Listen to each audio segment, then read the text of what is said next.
apakah benar kraken itu nyata? Mari simak penjelasannya. Kraken adalah makhluk laut raksasa yang mengerikan, panjangnya bisa mencapai 1 mil. Cerita-cerita umum menggambarkannya sebagai gurita yang sangat besar atau cumi-cumi yang menyerang kapal.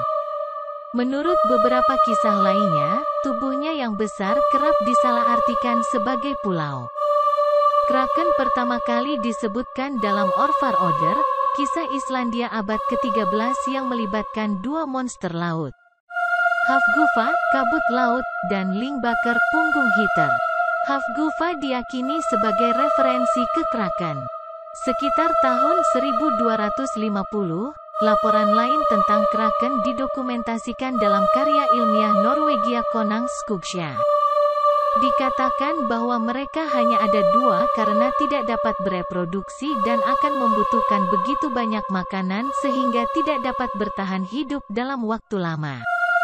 Laporan itu selanjutnya menggambarkan kebiasaan makan kraken, mengklaim bahwa ia akan menjebak ikan di sekitarnya dengan meregangkan lehernya melalui sendawa melepaskan makanan dari mulutnya.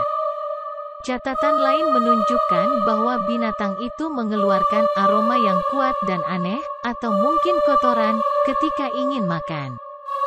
Di sisi lain, ikan-ikan akan terpikat dan masuk ke mulut kraken saat ia makan. Sejumlah besar ikan akan terperangkap. Oleh sebab itu, ikan yang berkumpul secara tiba-tiba diyakini sebagai tanda peringatan bagi para pelaut untuk pindah dari suatu daerah dengan cepat, supaya mereka tidak menjadi korban kraken. Kraken juga disebutkan dalam edisi pertama Systema Naturae, 1735, klasifikasi taksonomi organisme hidup oleh ahli botani, dokter, dan ahli zoologi Swedia Carolus Linnaeus.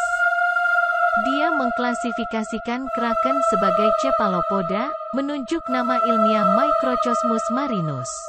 Meskipun setiap penyebutan terhadap kraken dihilangkan dalam edisi-edisi selanjutnya dari Systema Naturae. Linnaeus menggambarkannya dalam karyanya yang belakangan, Fauna Suecica, 1746, sebagai monster unik yang dikatakan mendiami lautan Norwegia, tetapi saya belum melihat binatang ini. Meskipun kraken biasanya digambarkan seperti gurita raksasa atau cumi-cumi, yang mungkin merupakan dasar dari monster legendaris itu. Ia juga digambarkan sebagai makhluk mirip kepiting, yang diyakini menyebabkan pusaran air besar.